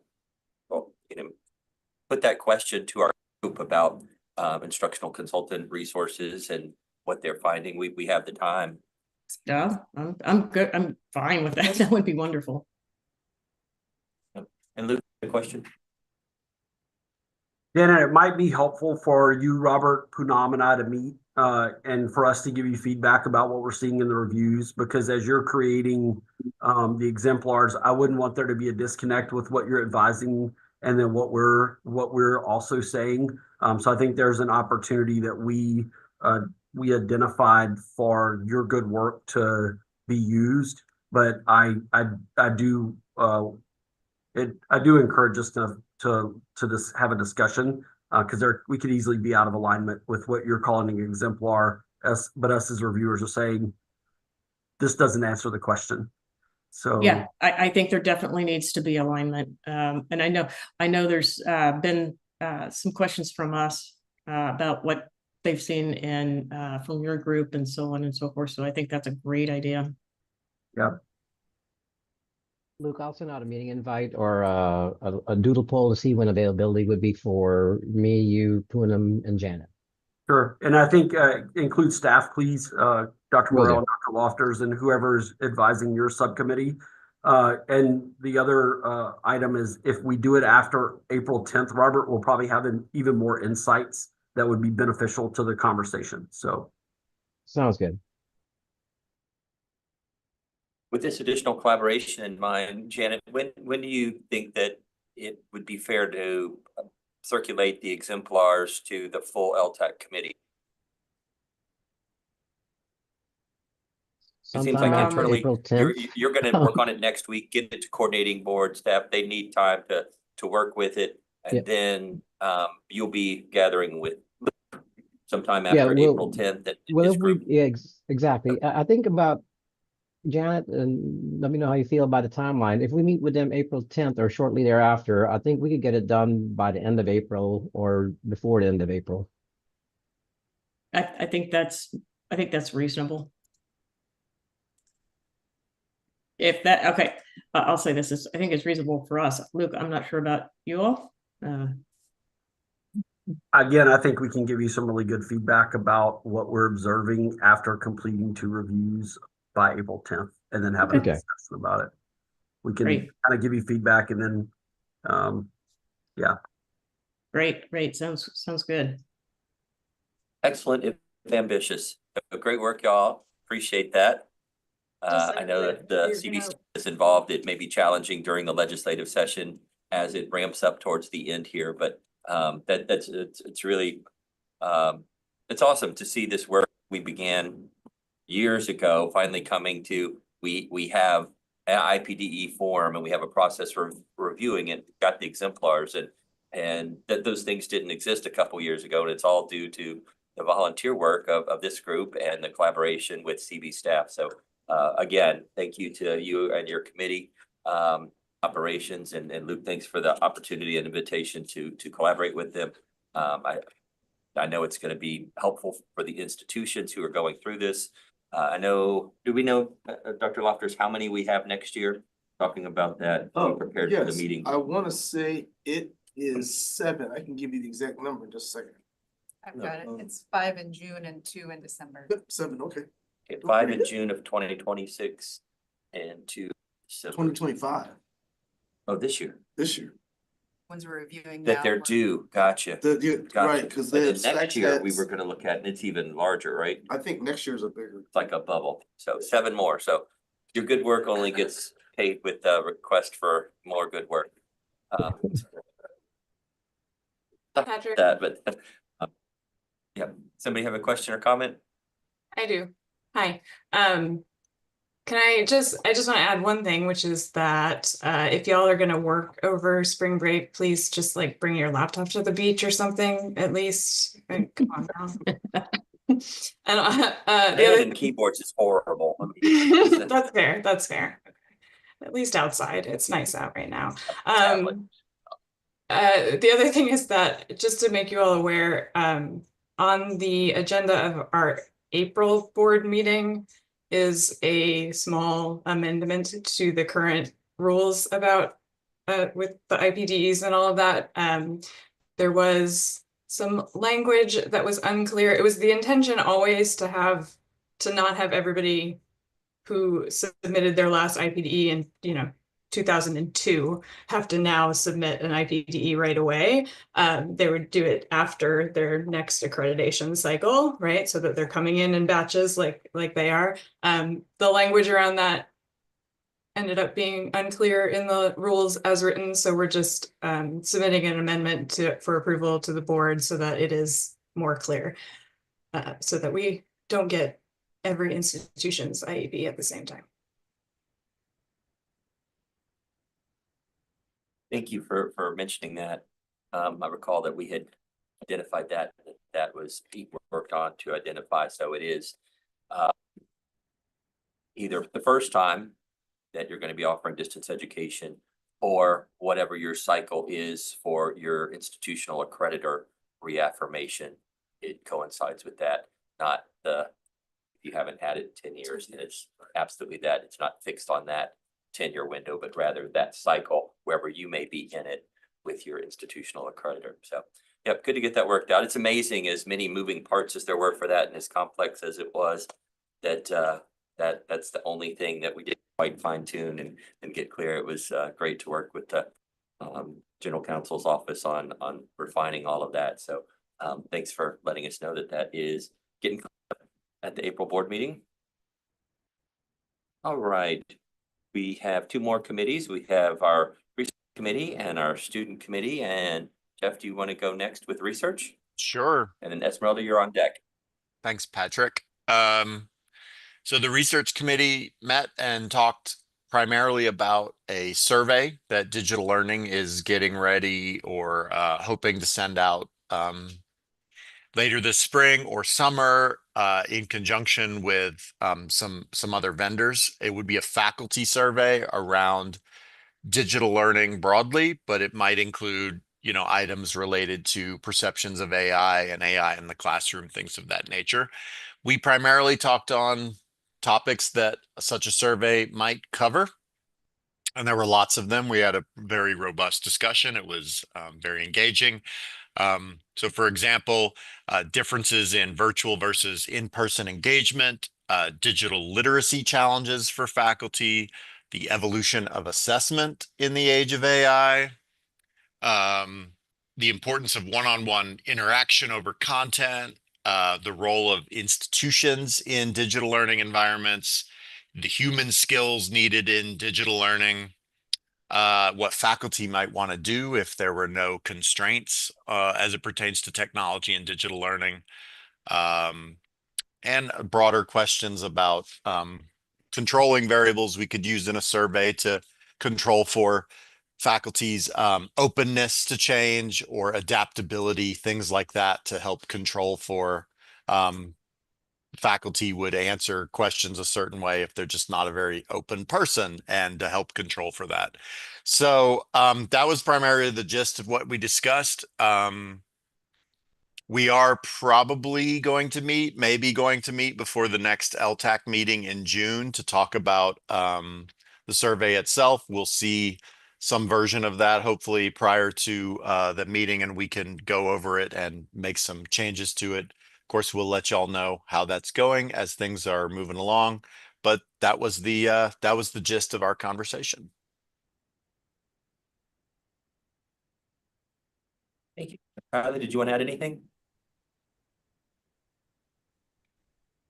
If there are no questions, I will just add a bit of a tangent, which is that since I had to look Jeff in the face, I remembered that I neglected to say thank you to the LTAC members who facilitated breakout rooms yesterday during our AI and accreditation town hall. So Jeff and Linda and Erasmus led some small group discussions during that town hall, and thank you guys very much for your work and for your volunteering. My pleasure. Tangent for gratitude is always welcome. Indeed. Any other questions for Jeff and the research committee? I can tell you it was an enthusiastic conversation, and many of us are eager and interested to continue working on that survey in any way we can. So look forward to setting up an invite and digging in with that. It's a really cool thing. I think one of the challenges is to make sure that we can attract faculty to complete it who aren't already engaged with AI and thinking about these things, so it can be really representative. It was noted that with the OER surveys and reaching out, we were probably predominantly reaching people who already were thinking about it or using it or maybe implementing it, had grants around it. And so really important that we make sure we're reaching a wide swath of faculty that would be representative of our institutions, not just those already engaged in innovative practices. So look forward to the work on that. So again, thank you, Jeff and committee. And Esmeralda, our student group, eager to hear what you guys met about and how that's going. Thank you, Dr. Patrick. Thank you so much. So we met on the student subcommittee. We had our second meeting, and we met on last Friday, February the 28th. And we discussed the new website, the Digital Learning Texas website that is out live. And we are going to be submitting some feedback back on the website as we get to explore it. And then also we talked about we extended the invitation for the student panel for the AI Empowered series that's coming up in April. And so far we have 2 student representatives from Texas Tech University Health Sciences Center, Jesse Burnett, and then we also have Eliron Rosin from Alamo College. They're so far there's 2 confirmed that are interested in serving in the panel discussion. And then we also talked about online resources for student well-being. And there was a very good conversation where we got to explore the different things that our institutions provide for us to keep our mental health and well-being in the classroom. But we are very excited because we also introduced ourselves with Aleida Cantuli, who is also a part of the higher education. And so we introduced ourselves. We were excited to have her in our student subcommittee and look forward to seeing her more often.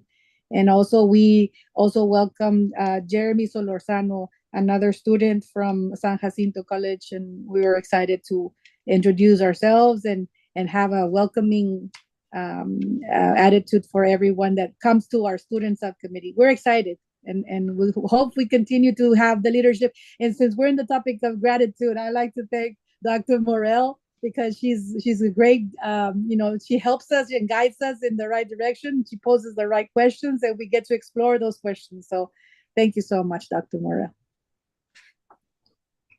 And how large is your student group? How many members do you have now?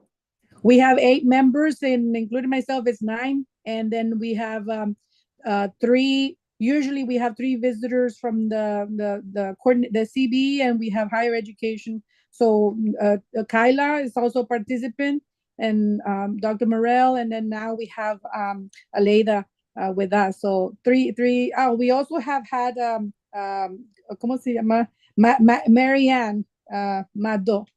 So we are welcome everybody who wants to come into our student subcommittee, because we get to talk about the topics that we have here, and we get to be free and discuss the topics in depth as from a student perspective.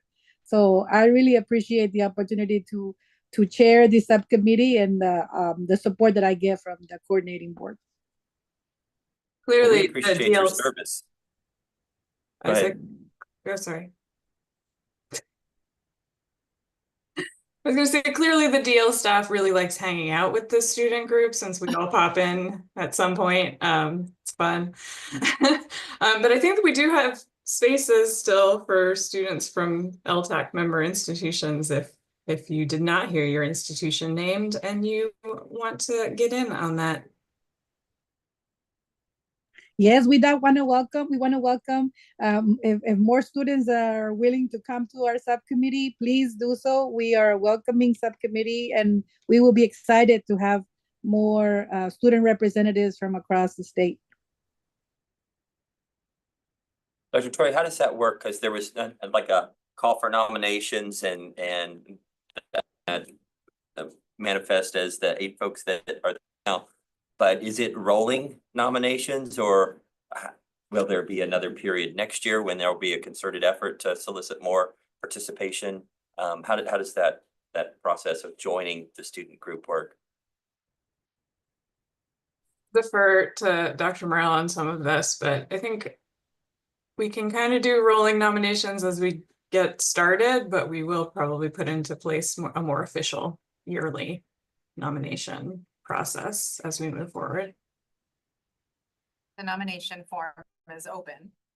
We included it in the follow-up email from our LTAC meeting, and I'm happy to do the same for following up with this meeting. We do have 2 students who are going to be graduating at the end of this academic year, so would definitely love to fill even current spots that we have. Right, so anticipating some vacancies. Do you have an idea of what the sweet spot of a number of members is, like 12, 15, 20? What seems good? Sounds great. Yeah. More is better.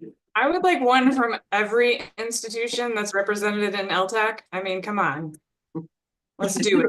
All right, was that a motion? I don't think I'm allowed to make motions. I'm not Trying to start a motion, a movement, if you will. I'm starting That's the great. movement. Fantastic. Yeah, but the UNT has a student representative, and she was super excited to be in those conversations and to let our students have this opportunity to participate in collaboration with other students and PB staff. It's something that's like, well, why did we wait so long to do this? There's so much value to be extracted there for not only the students, but our team. So yeah, congratulations, Esmeralda, on getting the wheels on that and meeting and putting some good energy into this. We really appreciate you and the students who have volunteered. Yes, thank you for the opportunity. Thank you. Of course. Any other questions or comments about the student work group?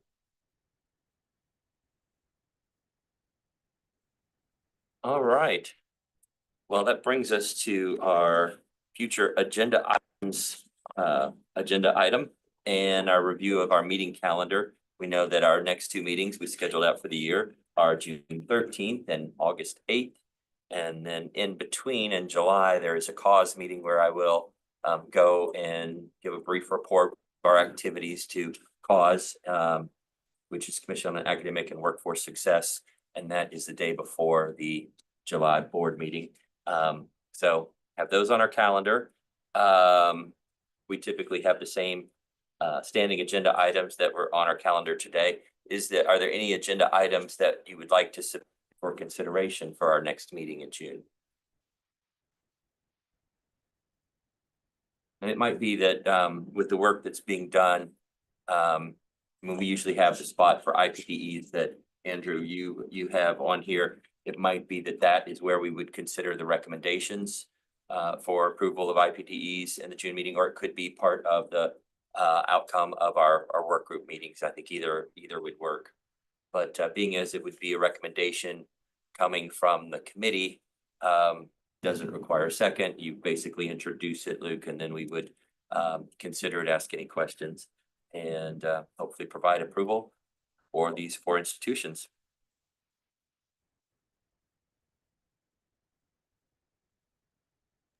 All right, any other agenda items that you would like to submit to be considered for our June meeting?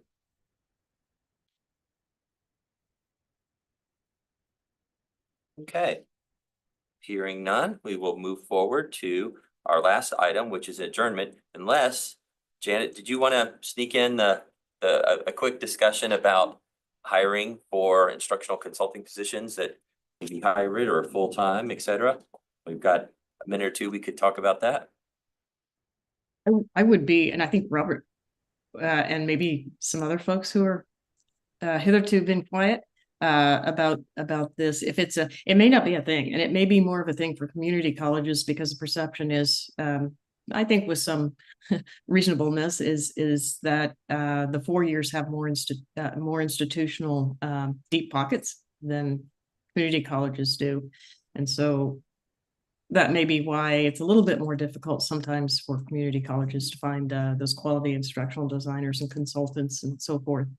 But I would be interested to know if anyone here is talking, either has or is considering having some hybrid eligible positions or fully remote.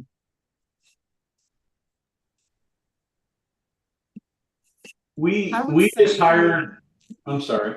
I was going to say, we just hired a new instructional designer full-time. It's going to be an in-person position. This person actually came from New Jersey, so we had to cast a pretty broad net. I think from a community college perspective, especially, one of the big challenges I feel is just being competitive from a salary perspective. I mean, we're not only competing against 4-year institutions, but also industry, who tend to pay significantly more for those types of roles. So it is difficult to find people that want to do this work, especially in the community college setting. But they're out there, but it can be very challenging. I feel your pain, Janet. So I would say that we are looking at consultants because of the workload now. Few people doing a lot of lifting, but as we look, sometimes the expectation of what they can do doesn't quite line up with where we currently are. So there's a hesitancy for the consulting part. And I wouldn't say we have deep in for a year, but sometimes our pockets are an existing pocket. It's a position, maybe someone's left, we just rehire for it. But there's, like, I have a position that's closing today, but I'm always concerned we get these great people, but you know they can make more money somewhere else. And you hope that they love you enough to stay long enough for you to get what you want out of them.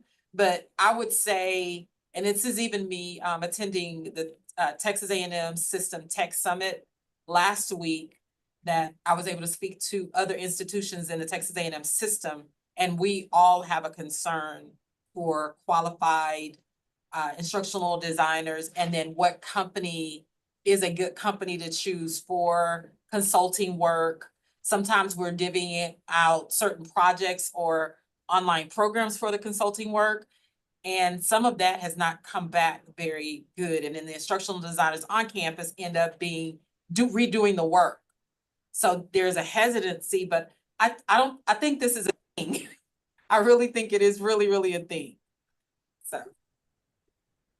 Janet, I'll tell you, at our institution, we've been offering more flex schedule and fully remote positions because it does seem to draw in for those types of positions more individuals. Although we do have an instructional designer position open right now that closes, I think next week, and it has flexible options. So there's certain days on campus, certain days not. And that's actually also helping us deal with some space issues right now as we have a lot of renovations going on. But I think offering the flex and offering the potential remote has really drawn in more people. I think we have about 18, 19 applicants on that current instructional designer position. That's good to hear. One more point to note, and this is just more observational from my perspective and having worked in the space for a while, but consultancies can be challenging, especially if the work is more faculty and curriculum development efforts, just because so much of an instructional designer's work is about building that rapport and kind of conversation and relationship with the faculty. And that's really tough for consultants to do unless you're really skilled at it. And again, that ongoing relationship is where really the magic happens in a lot of ways. So it's tough to, I would say, be very cautious about picking the types of roles that you are considering a consultancy for, just to get the maximal impact out of them. Yeah, thank you. That's a big one. And because of what you just raised, we're not looking to outsource this. We're looking to hire a qualified instructional designer to be in-house. And that's Tim, that's well said. I think you really encapsulated that nicely. Janet, I agree with what Timothy said, and Kyla, the discussion made me think this is probably adapting to innovation around hiring for hard to fill positions. I think there's multiple strategies. I'll tell you, I've been following Colorado community colleges. They're a statewide system, Janet, and one of the things they do is they allow remote, but you have to live in the state. And I think it gives a balance of, if I need you to come to campus, you are within the state, you can get here reasonably. But it gives some flexibility. It also helps you to manage tax implications, because if you start to cross state lines and you don't use a third party to do your hiring, you run into some taxing issues, and your fiscal folks will then, there become challenges. So there are lots of different ways you can accomplish what you want. But Timothy's right. There are times that contractors are really good. What we underestimate sometimes is that you still have to have a person that manages that relationship and manages to the milestones. So I'm happy to participate in a conversation about this. I love these type of wicked challenges. And I think there's lots of ways that we can accomplish things, but also learn from each other at the same time. So I'm happy to talk to you offline anytime. All right. Thank you, Luke. Thank you. One more thought I'll throw out there too is what we've done, especially in instructional design, but also instructional technology. It's difficult to hire the qualified person straight out the gate, because a lot of times we just don't have the resources to attract those types of roles. But what we've done a lot at our institution is cultivate folks and give them challenge and kind of evolve our internal teams, and then support their educational process as they kind of build the credential set that they need to be effective. And that's another strategy that, it's a longer game, but it can be very, very impactful as well. Very, very well said again. I have experienced pretty good success over the years with that long game. It's worth it. Does that extend to offering like paid internships for students who might be serving as a associate instructional, doing the work, but as part of their student practice towards degree, but also helping you, and maybe they stick around, maybe they don't, but you have some help there. Maybe other institutions have look internally to some of your programs that produce instructional consultants or thereabout, and provided internship opportunities. I know it's a lot of training to get them up to speed, and then they're gone in just a few months, but wondered if anybody found that as a helpful.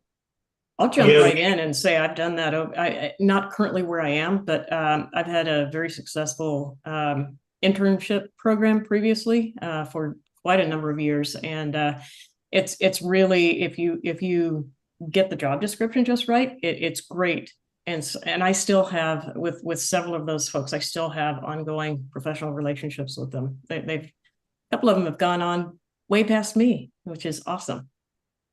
We've done a lot of that work ourselves, especially in our extended reality labs. We have our students that work with us, and some of them went off, just directly into industry from those roles. So yeah, that's a great opportunity for students to engage with some of these technologies it's hard to kind of wrap a discipline specifically around it, but they're very pertinent skill sets to have for a lot of industries. So yeah. Yeah. Great. It's great. Well, great discussion. Thank y'all for allowing me just to, stick something on the agenda. Yeah. I have another question. It's a side note from this discussion. Are there any issues with hiring faculty, specifically adjunct, who are teaching at multiple institutions, and a question of quality at your institution, or how do you handle that? And I know that there's a document that people complete, and it's obviously the document isn't being completed truthfully, or we are not looking at the document. So there are a lot of online courses potentially, say, for example, this is just a hypothetical example. One is teaching 6 classes at different institutions. How is that being, or maybe that's not a problem, just a question. I can give you my own personal perspective because I worked my way into faculty working adjunct at multiple schools. It's a very difficult way to make a living. And it's one of those situations where you have to take the jobs when they come. So as an adjunct faculty member, especially if you're trying to kind of make the transition from the day job to teaching full time, it can be a juggling act. I think a lot of what the responsibility of the institution and especially the instructional leaders that are supervising those adjunct faculty is to truly be engaged with those faculty members and ensure that the quality is happening in the classroom.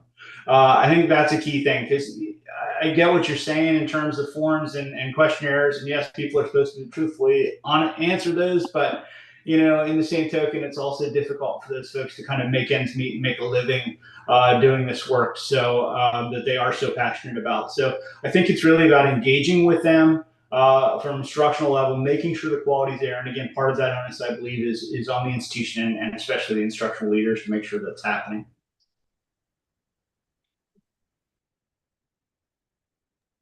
My response is similar. I was also what they call up in the DC area a beltway rider for a number of years, where I was adjuncting at multiple institutions.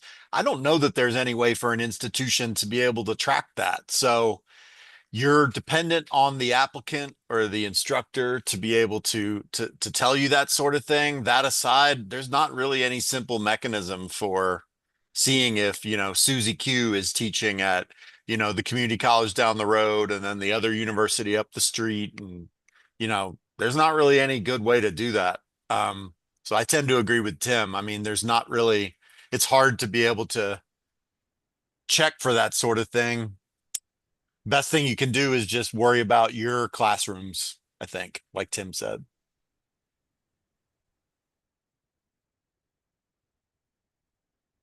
Any other comments? Good question. Good question. Love this forum for this kind of thing. So, well, with that, there are no burning questions. I would accept a motion to adjourn, or an emotion to adjourn. A motion to adjourn. All right, does not require a second, but thank you, Robert. All in favor, raise your hand. Say aye. Say have a great weekend. Enjoy spring break. Appreciate you so much. Thank you for being here and the work that you do in between. And I hope that the rest of your spring goes on. We'll be working some together in the interim, but certainly we'll see you again in June. And have a great weekend. Thanks.